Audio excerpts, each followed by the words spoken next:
Había transcurrido lentamente la noche del primer día de la semana. Había llegado la hora más sombría, precisamente antes del amanecer. Cristo estaba todavía preso en su estrecha tumba. La gran piedra estaba en su lugar, el sello romano no había sido roto, los guardias romanos seguían velando. Y había vigilantes invisibles.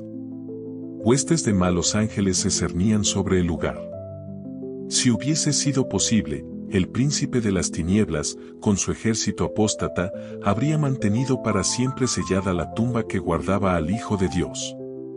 Pero un ejército celestial rodeaba al sepulcro.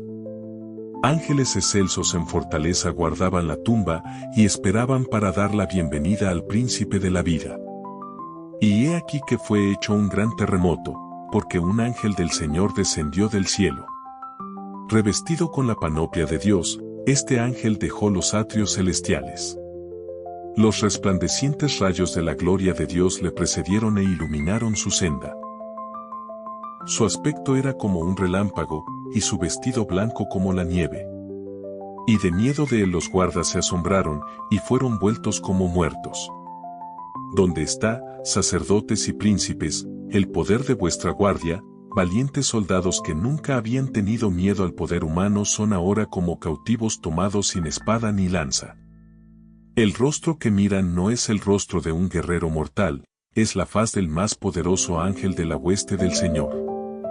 Este mensajero es el que ocupa la posición de la cual cayó Satanás.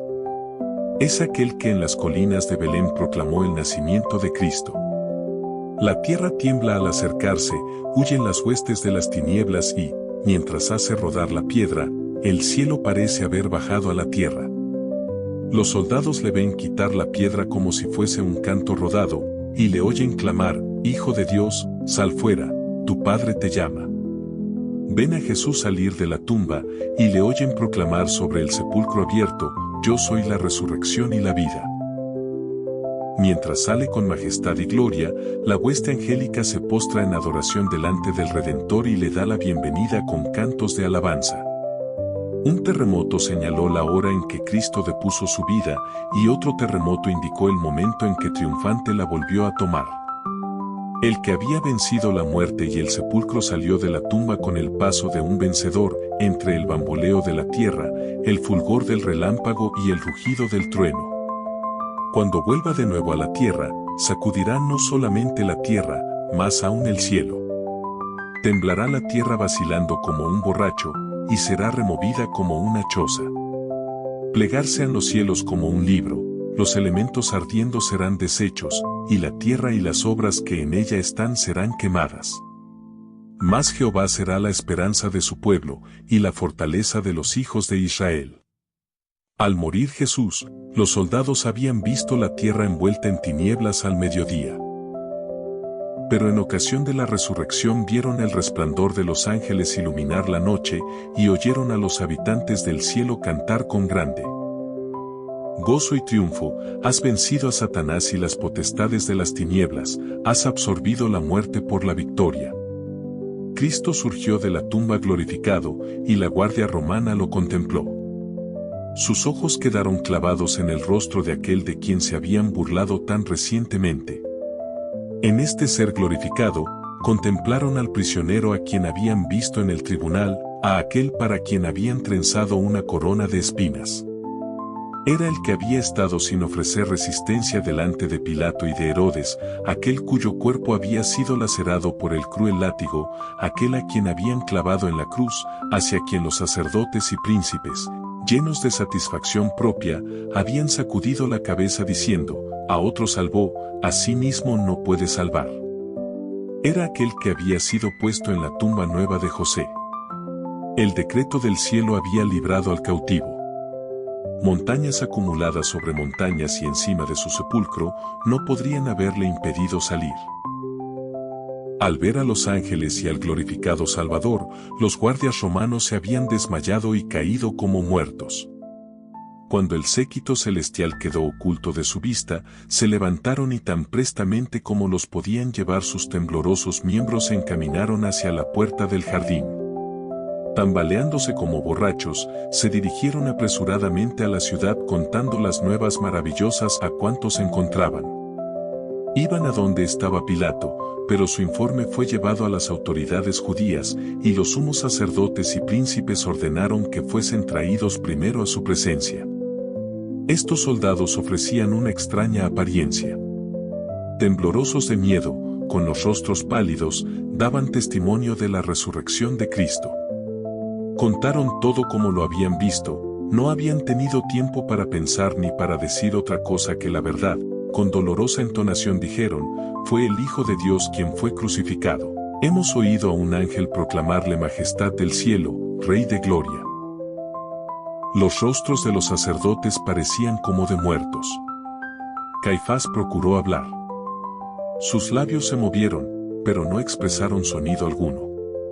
Los soldados estaban por abandonar la sala del concilio, cuando una voz los detuvo. Caifás había recobrado por fin el habla. «Esperad, esperad», exclamó, «no digáis a nadie lo que habéis visto». Un informe mentiroso fue puesto entonces en boca de los soldados. «Decid», ordenaron los sacerdotes, «sus discípulos vinieron de noche, y le hurtaron, durmiendo nosotros». En esto los sacerdotes se excedieron.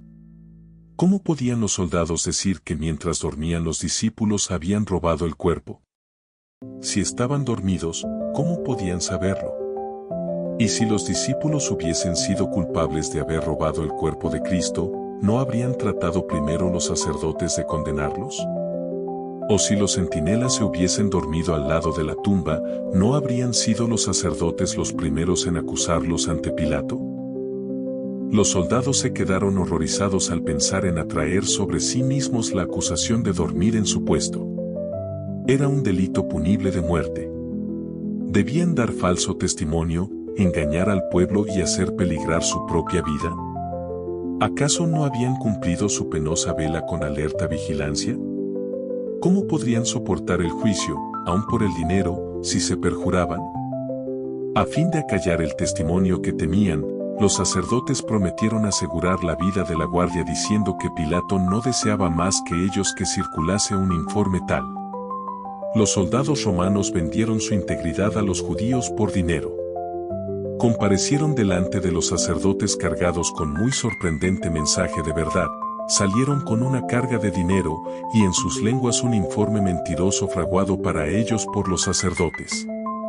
Mientras tanto, la noticia de la resurrección de Cristo había sido llevada a Pilato.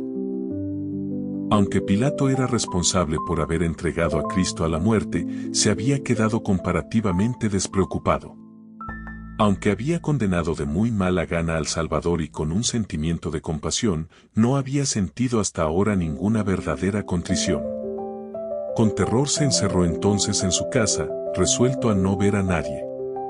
Pero los sacerdotes penetraron hasta su presencia, contaron la historia que habían inventado y le instaron a pasar por alto la negligencia que habían tenido los centinelas con su deber. Pero antes de consentir en esto, él interrogó en privado a los guardias. Estos, temiendo por su seguridad, no se atrevieron a ocultar nada, y Pilato obtuvo de ellos un relato de todo lo que había sucedido. No llevó el asunto más adelante, pero desde entonces no hubo más paz para él. Cuando Jesús estuvo en el sepulcro, Satanás triunfó. Se atrevió a esperar que el Salvador no resucitase. Exigió el cuerpo del Señor y puso su guardia en derredor de la tumba procurando retener a Cristo preso. Se airó acerbamente cuando sus ángeles huyeron al acercarse el mensajero celestial. Cuando vio a Cristo salir triunfante, supo que su reino acabaría y que él habría de morir finalmente. Al dar muerte a Cristo, los sacerdotes se habían hecho instrumentos de Satanás. Ahora estaban enteramente en su poder. Estaban enredados en una trampa de la cual no veían otra salida que la continuación de su guerra contra Cristo. Cuando oyeron la nueva de su resurrección, temieron la ira del pueblo.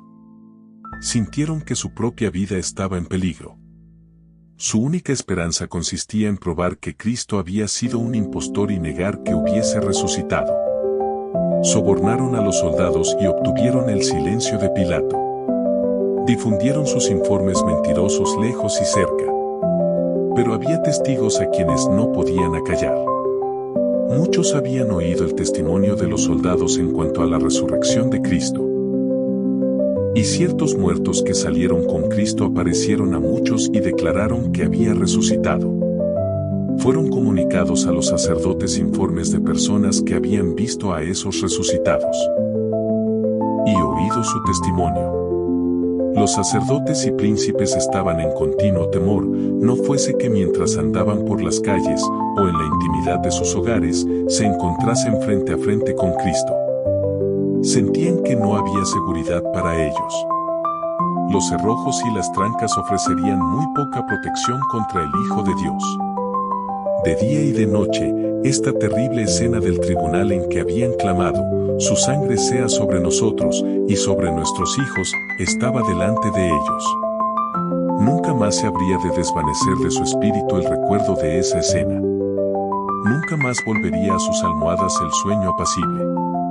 Cuando la voz del poderoso ángel fue oída junto a la tumba de Cristo, diciendo, «Tu Padre te llama», el Salvador salió de la tumba por la vida que había en él. Quedó probada la verdad de sus palabras, «Yo pongo mi vida, para volverla a tomar. Tengo poder para ponerla, y tengo poder para volverla a tomar».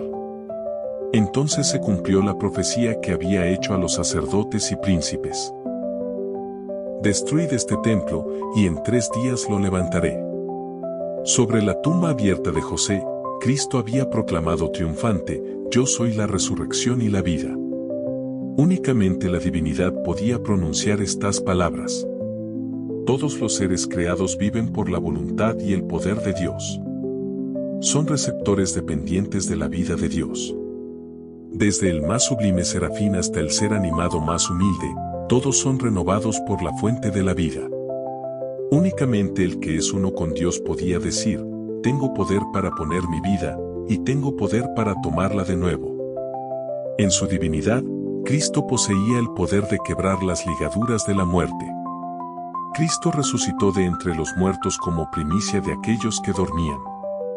Estaba representado por la gavilla agitada, y su resurrección se realizó en el mismo día en que esa gavilla era presentada delante del Señor. Durante más de 1000 años se había realizado esa ceremonia simbólica. Se juntaban las primeras espigas de grano maduro de los campos de la mies, y cuando la gente subía a Jerusalén para la Pascua, se agitaba la gavilla de primicias como ofrenda de agradecimiento delante de Jehová. No podía ponerse la hoz a la mies para juntarla en gavillas antes que esa ofrenda fuese presentada. La gavilla dedicada a Dios representaba la mies. Así también Cristo, las primicias, representaba la gran mies espiritual que ha de ser juntada para el reino de Dios. Su resurrección es símbolo y garantía de la resurrección de todos los justos muertos. Porque si creemos que Jesús murió y resucitó, así también traerá Dios con él a los que durmieron en Jesús. Al resucitar Cristo, sacó de la tumba una multitud de cautivos. El terremoto ocurrido en ocasión de su muerte había abierto sus tumbas, y cuando él resucitó salieron con él. Eran aquellos que habían sido colaboradores con Dios y que, a costa de su vida, habían dado testimonio de la verdad. Ahora iban a ser testigos de aquel que los había resucitado. Durante su ministerio, Jesús había dado la vida a algunos muertos. Había resucitado al hijo de la viuda de Naín, a la hija del príncipe y a Lázaro. Pero estos no fueron revestidos de inmortalidad. Después de haber sido resucitados, estaban todavía sujetos a la muerte. Pero los que salieron de la tumba en ocasión de la resurrección de Cristo fueron resucitados para vida eterna. Ascendieron con él como trofeos de su victoria sobre la muerte y el sepulcro. Estos, dijo Cristo, no son ya cautivos de Satanás, los he redimido. Los he traído de la tumba como primicias de mi poder, para que estén conmigo donde yo esté y no vean nunca más la muerte ni experimenten dolor. Estos entraron en la ciudad y aparecieron a muchos declarando, Cristo ha resucitado de los muertos, y nosotros hemos resucitado con él. Así fue inmortalizada la sagrada verdad de la resurrección. Los santos resucitados atestiguaron la verdad de las palabras, tus muertos vivirán, junto con mi cuerpo muerto resucitarán. Su resurrección ilustró el cumplimiento de la profecía, despertad y cantad, moradores del polvo, porque tu rocío, cual rocío de hortalizas, y la tierra echará los muertos. Para el creyente, Cristo es la resurrección y la vida. En nuestro Salvador, la vida que se había perdido por el pecado es restaurada, porque Él tiene vida en sí mismo para vivificar a quienes Él quiera. Está investido con el derecho de dar la inmortalidad. La vida que Él depuso en la humanidad, la vuelve a tomar y la da a la humanidad. Yo he venido, dijo, para que tengan vida, y para que la tengan en abundancia. El que bebiere del agua que yo le daré, para siempre no tendrá sed, mas el agua que yo le daré, será en él una fuente de agua que salte para vida eterna. El que come mi carne y bebe mi sangre, tiene vida eterna, y yo le resucitaré en el día postrero. Para el creyente, la muerte es asunto trivial. Cristo habla de ella como si fuera de poca importancia. El que guardare mi palabra, no verá muerte para siempre, no gustará muerte para siempre. Para el cristiano, la muerte es tan solo un sueño, un momento de silencio y tinieblas. La vida está oculta con Cristo en Dios y cuando Cristo, vuestra vida, se manifestare, entonces vosotros también seréis manifestados con Él en gloria. La voz que clamó desde la cruz, consumado es, fue oída entre los muertos. Atravesó las paredes de los sepulcros y ordenó a los que dormían que se levantasen. Así sucederá cuando la voz de Cristo sea oída desde el cielo. Esa voz penetrará en las tumbas y abrirá los sepulcros, y los muertos en Cristo resucitarán. En ocasión de la resurrección de Cristo, unas pocas tumbas fueron abiertas, pero en su segunda venida, todos los preciosos muertos oirán su voz y surgirán a una vida gloriosa e inmortal. El mismo poder que resucitó a Cristo de los muertos resucitará a su iglesia y la glorificará con Él, por encima de todos los principados y potestades, por encima de todo nombre que se nombra, no solamente en este mundo, sino también en el mundo venidero.